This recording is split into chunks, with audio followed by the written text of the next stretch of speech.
Caregiver Business Empowerment KE309 Reconciliation Mission Church CYDC Sekuru. Empowering our caregiver restores dignity, strengthens families, and secures a brighter future for children. At KE309 Reconciliation Mission Church CYDC in Sekuru, caregiver empowerment is an important part of the ministry. Through the church program in partnership with Compassion International, caregivers are supported not only spiritually but also economically so that they can better care for their children. Many caregivers in the survival program operate small businesses that help them sustain their households. Through training, empowerment, and practical support, the program helps them strengthen these businesses and build more stable lives for their families. This vision reflects the encouragement found in Ecclesiastes chapter 9 verse 10, which says, "Whatever your hand finds to do, do it with all your might." Today, we highlight two inspiring caregivers with journey-show resilience, determination, and the power of empowerment, Joyce Ngute and Emily Mombe. Joyce Ngute's story. Joyce Ngute is the mother of survival program participant KE0309-00263 Gloria Wavinya. She runs a small hotel at Sekuru Market where she prepares meals for customers every day. Joyce explains that before her pregnancy, she was already running the hotel business.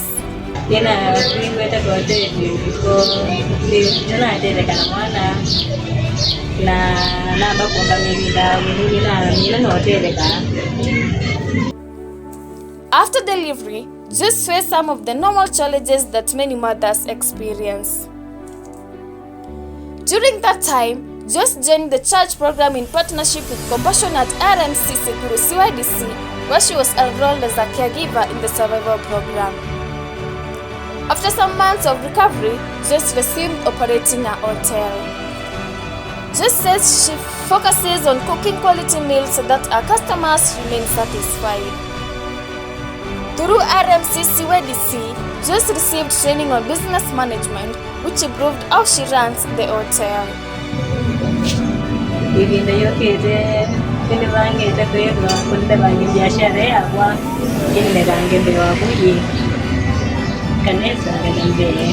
Emily Mombe's story. Another inspiring caregiver is Emily Mombe, caregiver 00262 and a mother of Cornelius Mutuku.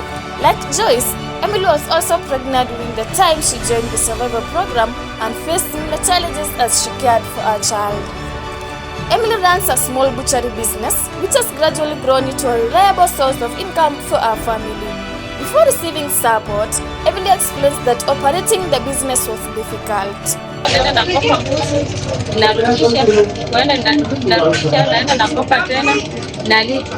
Lakini ikiendelea hivyo mradi ukanisaidia ukanilipia mbuzi na hiyo mbuzi ikanisaidia sana. Wakati huo nikaendelea sikukopa mbuzi tena na saa hii ninaendelea mzuri. Kwa hivyo nashukuru sana kwa hiyo mradi umenisaidia, na inaomba wanapoendelea nikiona kitu kingine wanaweza nisaidia wanisukume ili nisonge mbele na kulea mtoto wangu. Asante. The journey of Joyce Ngute and Emily Mombe reflect the impact of empowering caregivers with skills, encouragement, and practical support. Through the ministry of KE309 Reconciliation Mission Church CYDC, caregivers are strengthened so that they can build sustainable livelihoods and provide better care for their children. Tina's Martha, salon business. Another caregiver, Tina's Martha, caregiver 00244, runs a salon business at Sekuru Market. Her salon business was also boosted through the CYDC program, allowing her to improve her services and attract more customers. During the documentation visit, the project social worker visited her salon to check on her progress. At that moment, she was actively working, blow-drying her clients' hair, demonstrating that her business is running well and serving customers. She shares that the support she received helped her stabilize the salon and maintain a steady flow of customers. Habari ya Mama Tiza. Unaendeleaje huku? Kazi iko vipi?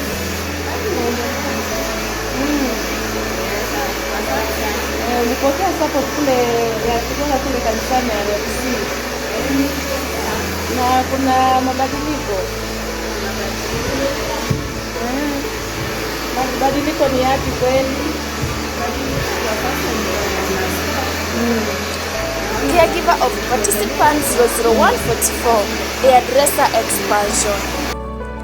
Another caregiver, mother of participant 00144, also runs a hairdressing salon. She says the support she received from the church helped strengthen her business. Unlike before, when she sometimes had to borrow products, she now maintains her own stock of salon supplies. She explains confidently. Hiyo support nilipata huko kanisani imenisaidia sana. Tangu nilikuwa sina stock na sina pieces za kusonga watu, wivu asikuwa unaona ni Mungu hapa, unaona zaidi nyingine nimejaza. Sasa nilikuwa nasumbuka na stock lakini saa hii niko nayo. Kwa hivyo hiyo support ya kutoka kanisani imenisaidia sana. Saa hii at least customer wako. She is now planning to expand the salon further, hoping to grow it into a larger and more stable business. Grandmothers 0122 and 0093, vegetable business. Two elderly caregivers also share their journey of transformation. David Minai's grandmother, caregiver 0122, and Faith's grandmother, caregiver 0093, runs a vegetable and green grocery business in the market. Previously, they relied on traders from Meru who will bring vegetables on Tuesdays and Wednesdays. These traders will let them the vegetables and the caregivers will repay them on Thursday market day after selling. However, this arrangement had many challenges because they did not buy in cash. They were often given lower quality vegetables and the charges were high, leaving them with very little profit. They were working hard but still being exploited by the lending system. After receiving support from TSEIKURU CYDC, the situation changed.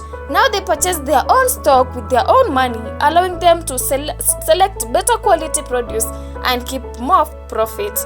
During the documentation visit, it was not a market day, but the two caregivers still had vegetables in stock and were selling. Unlike many traders who only sell during market days, these caregivers now sell daily, increasing their income. Faith's grandmother shares another challenge in her family. She explains that Faith's father is mentally challenged and cannot stay with the child, which has made caregivers more difficult. Despite this, she remains grateful. Unalipa cash ama bado unazidi kukopa? Nalipa cash. Nalipa cash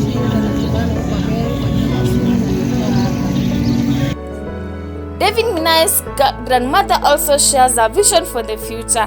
Her grandson hopes to one day become a wholesaler like the Meru traders who used to supply them, but he says he will not exploit other women the way they were exploited before. In addition to the vegetable business, David's grandmother also started rearing chicken at home, which she happily manages even with the responsibilities she has at home. The stories of these caregivers reflect the true impact of empowering families through practical support, training, and encouragement. Through the ministry of KE309 Conciliation Mission Church CYDC, caregivers are gaining the strength and resources they need to build better future for their children. When caregivers are empowered, families are strengthened, children are nurtured, and communities are transformed. Empower a caregiver today, and you transform a generation tomorrow.